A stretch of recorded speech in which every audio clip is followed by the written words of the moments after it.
Chilli ജാസ്മിനിലേക്ക് എല്ലാവർക്കും സ്വാഗതം. പണ്ടൊക്കെ നമ്മുടെ എല്ലാവരുടെയും തന്നെ വീടുകളിൽ കാണുന്ന ഒരു പഴച്ചെടിയാണ് ചാമ്പ. കാര്യമായ യാതൊരു പരിചരണവും ഇല്ലാതെ അവർ നന്നായി വളരുകയും വിളവ് തരികയും ഒക്കെ ചെയ്യും. പ്രധാനമായിട്ടും നമ്മൾ ചാമ്പയ്ക്ക് കൂടുതൽ കാണുന്നതും പിള്ളേർക്ക് കൂടുതൽ ഇഷ്ടപ്പെടുന്നതുമായ സമയം എന്ന് പറഞ്ഞാൽ ഈ വലിയവധി കിട്ടുന്ന വേനൽക്കാല സമയത്താണ്. വേനൽക്കാല സമയത്ത് ചാമ്പ നിറച്ച് പൂവിട്ട് കായ ഉണ്ടാകുന്നൊരു സമയമാണ് ഈ മാർച്ച് ഏപ്രിൽ പോലത്തെ സമയം എന്ന് പറയുന്നത്. ചാമ്പയ്ക്കായുടെ ഒരു പ്രത്യേകത എന്ന് പറഞ്ഞാൽ ചാമ്പയ്ക്ക നമ്മളെ വായിലിട്ട് കടിച്ചാൽ നമുക്കറിയാം വാ നിറച്ച് വെള്ളം വരും. അതായത് കൂടുതൽ ജലാംശം അടങ്ങിയിട്ടുള്ള ഒരു പഴമാണ്. എന്നാൽ വിലയും ഇല്ല. പണ്ടൊന്നും ആരും വിലയ്ക്കൊന്നും കൊടുക്കാറുമില്ല, വിലയ്ക്കൊന്നും മേടിക്കാറുമില്ല. എന്നാൽ ഇപ്പം മാർക്കറ്റുകളിലൊക്കെ ചാമ്പയ്ക്കായൊക്കെ പൈസയ്ക്ക് കിട്ടാനായിട്ടുണ്ട്. ഈ ജലാംശം കൂടുതലായിട്ടുള്ളത് കൊണ്ട് തന്നെ വേറൊരു ഗുണം കൂടെയുണ്ട്. നമുക്ക് ഫ്രിഡ്ജിലൊക്കെ കൂടുതൽ ദിവസം കേടാകാതെ സൂക്ഷിച്ചു വെക്കാനും പറ്റുന്ന ഒരു പഴമാണ് ചാമ്പയ്ക്ക. പണ്ട് നമ്മൾ കാണുന്ന സാധാരണ ചാമ്പയ്ക്കയില്ലേ, ചാമ്പയുടെ മരം, അതങ്ങനെ നിന്ന് വളർന്ന് അതിനകത്ത് പൊട്ടിച്ചു കഴിഞ്ഞാൽ കുരു കാണും, മാത്രമല്ല നിറയെ ഉറുമ്പ് കാണും. അങ്ങനെയൊക്കെയുള്ള ചാമ്പയ്ക്കാണ് നമുക്ക് പണ്ടൊക്കെ കിട്ടിക്കൊണ്ടിരുന്നത്. ഇന്നിപ്പോൾ അങ്ങനെയല്ല, പല വെറൈറ്റിയിലുള്ള ചാമ്പകളുണ്ട്. അത് കുറച്ചെണ്ണമൊക്കെ, ഒത്തിരിയധികം ചാമ്പകളുടെ വെറൈറ്റി പറയുന്നുണ്ട്. അതിൽ ചിലതൊക്കെ എൻ്റെ ഈ ടെറസിലും, ഞാനിപ്പോൾ നിൽക്കുന്ന ടെറസിലും അതുപോലെ എൻ്റെ മുറ്റത്തും പറമ്പിലും ഒക്കെ ആയിട്ടുണ്ട്. ഈ നിൽക്കുന്നതെന്ന് പറഞ്ഞാൽ ഇത് ഡൽഹാരി ചാമ്പയാണ്. ഒരു പ്രാവശ്യം നിറയെ പൂത്ത് അങ്ങോട്ട് കായ്ച്ചു കഴിഞ്ഞാൽ പിന്നെയും കായ്ക്കും. തൊട്ടടുത്ത് കായ്ക്കുമ്പം കായ്കളുടെ എണ്ണം കുറവായിരിക്കും. ഇത് കണ്ടോ, ഇപ്പം ഇത് 1-2 എണ്ണം ഉള്ളൂ. പിന്നെ ഇത് പൊഴിഞ്ഞു പോകും കേട്ടോ. അങ്ങനെ പൊഴിഞ്ഞു പോകുന്നതെന്ന് പറഞ്ഞാൽ പലതരത്തിലുള്ള കീടങ്ങളുടെ ശല്യം ഇത് മൊട്ടായിരിക്കുമ്പോൾ തൊട്ടേ വന്നു തുടങ്ങും. അങ്ങനെ വരുന്നത് കൊണ്ടാണ്. പിന്നെ ചൂട് കൂടിയാലും ഇത് കൊഴിഞ്ഞു പോകുന്നതാണ് ചാമ്പയ്ക്ക. ഇനി ഈ ടെറസിൽ തന്നെയുള്ള വേറൊരിനം ചാമ്പ ഞാൻ കാണിച്ചു തരാം. ഈ 2 ചാമ്പകളാണ്. ഇത് നമ്മുടെ വെറും നാടൻ ചാമ്പയാണ്. ഞാൻ ഇപ്പം ഇവിടോട്ട് കൊണ്ടുവന്ന് വെച്ച് നല്ല വെയിലൊക്കെ അടിച്ച് നല്ലോണമൊക്കെ വളർന്ന് മുളയൊക്കെ പൊട്ടി തുടങ്ങുന്നതേ ഉള്ളൂ. ചെറിയ കേടും വളർച്ചക്കുറവും ഒക്കെ ഇതിനുണ്ടായിരുന്നു. പിന്നെ ഇതിൻ്റെ തന്നെ ഹൈബ്രിഡ്. ഇത് നാടനാണ്, ഇത് ഹൈബ്രിഡാണ്. നല്ല ചാമ്പയ്ക്കയാണ് കേട്ടോ ഈ ഹൈബ്രിഡിൽ ഉണ്ടാകുന്നത്. ഞാൻ നിങ്ങൾക്ക് കാണിച്ചു തന്നിട്ടൊക്കെ ഉള്ളതാണ്. ഇപ്പം ചാമ്പയ്ക്ക ഇല്ല. ഇനി തളിരൊക്കെ വന്നു തുടങ്ങുന്നേ ഉള്ളൂ. അടുത്ത സെറ്റ് പൂവും കായും ഒക്കെ ആകുമ്പം ഞാൻ നിങ്ങൾക്ക് കാണിക്കാം. പിന്നെ ഈ ടെറസിൽ തന്നെ വേറൊരു കുറച്ചും കൂടെ വലിയ തരത്തിലുള്ള ഉണ്ടച്ചു വലുതായിട്ടുണ്ടാകുന്ന ഒരു ചാമ്പയുടെ വെറൈറ്റിയും കൂടെ ആ ഭാഗത്തായിട്ട് നിൽപ്പുണ്ടേ. അങ്ങനെ 4 ചാമ്പയാണ് നമ്മുടെ ടെറസിലുള്ളത്. ഇനി നമുക്ക് മുറ്റത്ത് നിൽക്കുന്ന ചാമ്പയെ കാണാം. ഇത് നമ്മുടെ മുറ്റത്ത് നിൽക്കുന്ന ഒരു ചാമ്പയാണേ.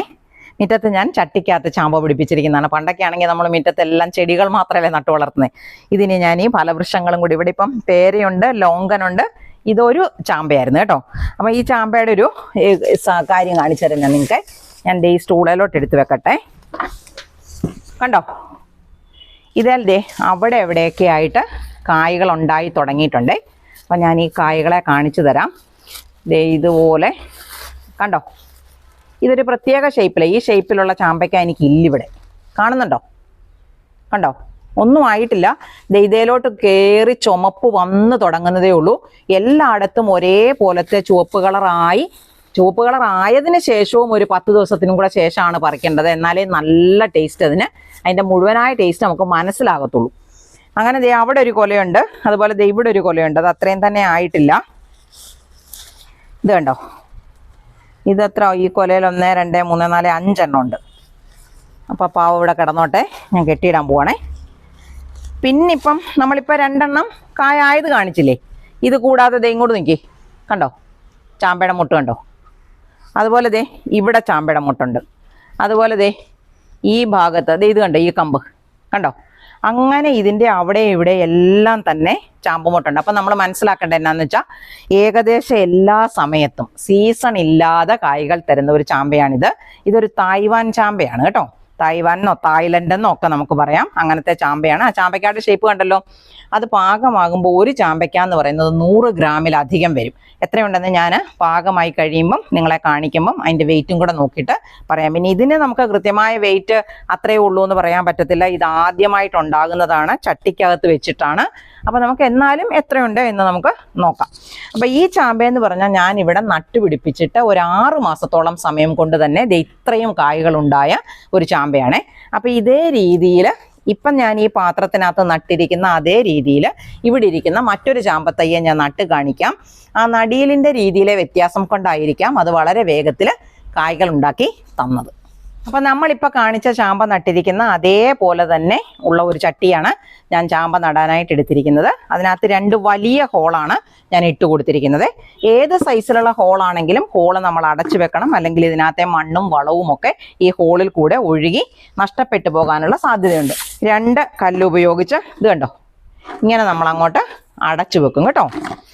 അടപ്പ് മാറിപ്പോയിട്ടുണ്ട്, കാണിച്ചു തന്ന സമയം കൊണ്ട് ഇങ്ങനെ വെച്ചു. ഇനി ഇതിൻ്റെ അടിയിലേക്ക് ഞാൻ ആദ്യം ഇടുന്നത് ഉണങ്ങിയ ഇലകളാണേ. അപ്പോൾ ഇത് അടിച്ചു വാരിയൊക്കെ വെക്കുന്ന ഇലയാണ്.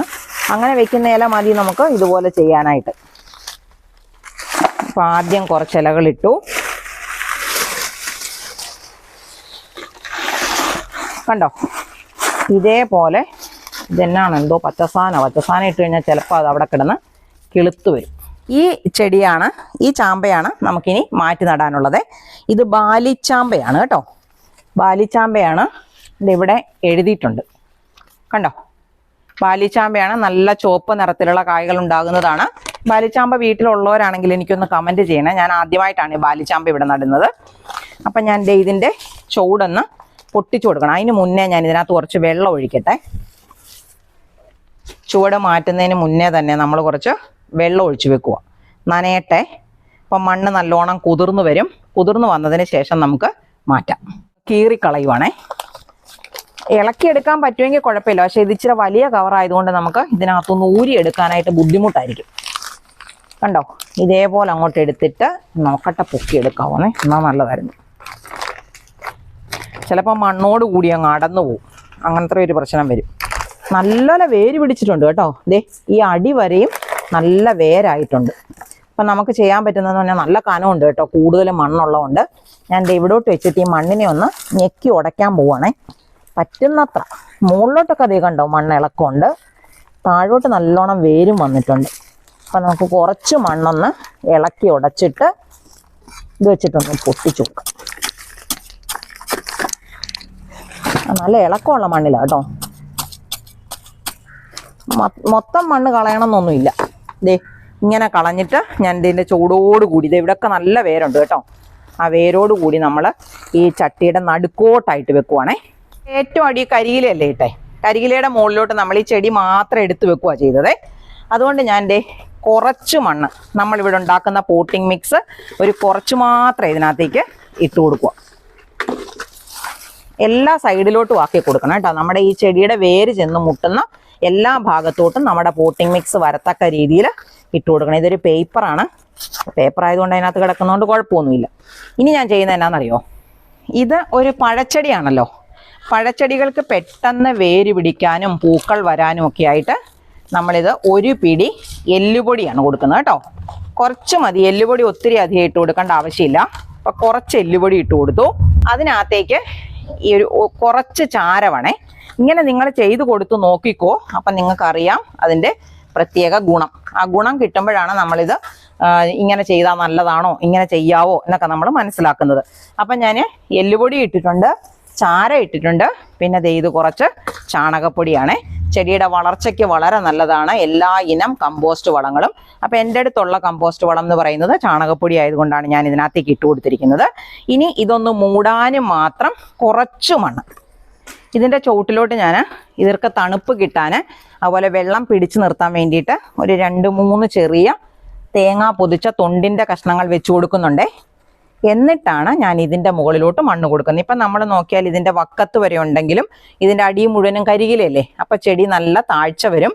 അപ്പം താഴേക്ക് ഇറങ്ങുന്നതിനനുസരിച്ച് തൊണ്ടും താഴ്ന്നോളും. അപ്പം അതിന് മുകളിലേക്ക് നമുക്ക് വളവോ മണ്ണോ ഒക്കെ നിങ്ങൾക്ക് കൊടുക്കാനുള്ളതിനനുസരിച്ച് കൊടുത്താൽ മതി. അപ്പം ഞാൻ ഇതിൻ്റെ മുകളിലോട്ട് കുറച്ച് മാത്രം മണ്ണിട്ട് കൊടുക്കുവാണേ. അപ്പം ഞാൻ ഈ പാത്രത്തിനകത്ത് നിറച്ച് വെച്ചിരിക്കുന്നതാണ്. കുറച്ച് മാത്രം മതി. ജസ്റ്റ് നമ്മുടെ ആ ചാണകപ്പൊടിയൊക്കെ ഒന്ന് മൂടാനും മാത്രമുള്ള മണ്ണ് നമ്മൾ ഇതിനകത്തോട്ട് ഇട്ട് കൊടുത്തിട്ടുണ്ട്. ഇതിന് മുകളിലേക്ക് വേണമെങ്കിൽ തണുപ്പ് കിട്ടാനായിട്ട് നിങ്ങൾക്ക് കരിയിലയോ അങ്ങനെ എന്തെങ്കിലുമൊക്കെ വേണേൽ വെച്ച് കൊടുക്കാം. അപ്പം നമ്മുടെ നടിയിൽ കഴിഞ്ഞിട്ടുണ്ട്.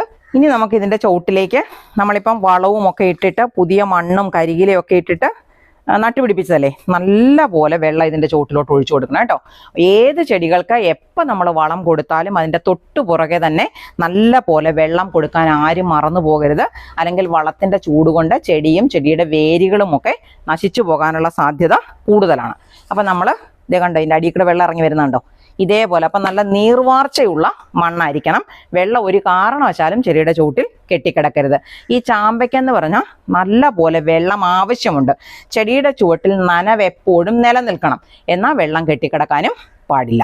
പിന്നെ വളം കൊടുക്കുന്നതെന്ന് പറഞ്ഞാൽ നമ്മൾ ഇതുപോലെ പാത്രങ്ങൾക്കകത്താണ് നട്ടുപിടിപ്പിക്കുന്നതെങ്കിൽ ഓരോ 2 ആഴ്ച കൂടുമ്പോഴും ഇവർക്ക് വളം കൊടുക്കണം. അത് ചാണകപ്പൊടി പോലെയുള്ള കമ്പോസ്റ്റ് വളം കൊടുക്കാം. അതുപോലെ ചാമ്പ ഇങ്ങനെ പൂക്കാറും കായ്ക്കാറും ഒക്കെ ആകുന്ന സമയത്ത് വളരെ നല്ല വളമാണ് നമ്മൾ ഉണ്ടാക്കി വെച്ചിരിക്കുന്ന ജൈവ സ്ലറി. നമ്മൾ എങ്ങനെയാണ് ജൈവ സ്ലറി ഉണ്ടാക്കുന്നത്, എങ്ങനെയാണ് ഉപയോഗിക്കുന്നത് എന്നുള്ള കാര്യങ്ങളെല്ലാം വിശദമായി നമ്മളെ ചില്ലി ജാസ്മിൻ ചാനലിൽ അപ്ലോഡ് ചെയ്തിട്ടുണ്ട്. ജൈവ സ്ലറിയെ കുറിച്ച് അറിയാത്തവരാരെങ്കിലും ഉണ്ടെങ്കിൽ ചില്ലി ജാസ്മിൻ ജൈവ സ്ലറി എന്ന് സെർച്ച് ചെയ്താൽ നിങ്ങൾക്ക് കിട്ടും. അപ്പം അങ്ങനെ നമ്മൾ ഉണ്ടാക്കി ഒഴിച്ചു നോക്കണം. അതുപോലെ ചുവട്ടിൽ പുതയിട്ട് കൊടുക്കണം, വെള്ളം കൊടുക്കണം, വളം കൊടുക്കണം. പിന്നെ ഏറ്റവും പ്രധാനപ്പെട്ടൊരു കാര്യമുണ്ട്, ചാമ്പ നമ്മൾ നല്ല സൂര്യപ്രകാശം കിട്ടുന്ന 8 മണിക്കൂർ വരെ നല്ല സൂര്യപ്രകാശം കിട്ടുന്ന സ്ഥലത്താണ് നമ്മൾ വെച്ച് വളർത്തുന്നതെങ്കിൽ പെട്ടെന്ന് തന്നെ പൂവിടുകയും നിറയെ നല്ല വലിപ്പമുള്ള കായ്കൾ ഉണ്ടായി കിട്ടുകയും ചെയ്യും. അതിന് ഏറ്റവും പ്രധാനപ്പെട്ട ഒന്നാണ് സൂര്യപ്രകാശം. ചാമ്പയിൽ എപ്പോഴും പലതരത്തിലുള്ള കീടങ്ങൾ, പുഴുക്കളുടെ ശല്യവും അതുപോലെ തന്നെ നമ്മുടെ ചാമ്പപ്പൂ ഉണ്ടായിക്കഴിഞ്ഞാൽ കായ്ക്കാതെയും കായ്ച്ചു തുടങ്ങിയതിന് ശേഷം എല്ലാം പൊഴിഞ്ഞു പോകും. അങ്ങനെ പൊഴിഞ്ഞു പോകുന്നതിൻ്റെ എല്ലാം കാരണം കീടങ്ങളുടെ ശല്യമാണ്. അപ്പം കീടങ്ങളുടെ ശല്യം വന്നാൽ നമ്മൾ ഈ ചാമ്പയ്ക്ക പറിച്ച് കഴുകിയിട്ടൊന്നുമല്ല സാധാരണ ആൾക്കാരൊന്നും കഴിക്കുന്നത്, അതേന്ന് പറിച്ചങ്ങ് കഴിക്കും. ഇപ്പം നമ്മൾ കീടനാശിനികൾ ഉപയോഗിക്കുന്ന രാസകീടനാശിനിയൊക്കെ ആണെങ്കിൽ ഉപയോഗിക്കുന്നവർക്കറിയാം ഇത് കൊള്ളുകയല്ലെന്ന്. അപ്പോൾ അവർ കഴുകിയിട്ട് കഴിക്കുകയോ കഴിക്കാതിരിക്കുകയോ ഒക്കെ ചെയ്യും. ആരെങ്കിലും വന്ന് കണ്ടിട്ടോ അല്ലെങ്കിൽ ചെറിയ പിള്ളേരോ ഒക്കെ ഇതിനകത്തുനിന്ന് പറിച്ച് കഴിക്കുവാണെങ്കിൽ അവർക്ക് ദോഷകരമായി മാറുകയല്ലേ. അതുകൊണ്ട് നമ്മൾ ഉപയോഗിക്കുന്നതെന്ന് പറഞ്ഞാൽ, അല്ലെങ്കിൽ നമ്മളുടെ വീടുകളിൽ ഏറ്റവും കൂടുതൽ ഉപയോഗിക്കേണ്ടത് ഏതെങ്കിലും തരത്തിലുള്ള ജൈവ കീടനാശിനിയാണ്. ഈ പുഴുക്കളുടെയും സാധാരണയുള്ള എല്ലാ കീടങ്ങളുടെയും ശല്യം ഒരേപോലെ ഇല്ലാതാക്കാൻ സഹായിക്കുന്ന ഒരു ജൈവ കീടനാശിനിയാണ് ബിവേറിയ.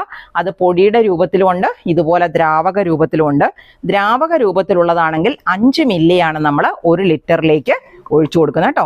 ഇങ്ങനെ നമ്മൾ ഒഴിച്ചു കൊടുത്തിട്ട് ചെടിയുടെ ഇപ്പം നമ്മൾ കായ്കൾ പറിക്കാറായതാണെങ്കിൽ പോലും അത് ഉപയോഗിക്കാം, ഒന്നും പേടിക്കേണ്ട, ഒരു കുഴപ്പവും വരത്തില്ല. രാസകീടനാശിനി പോലെ അല്ല.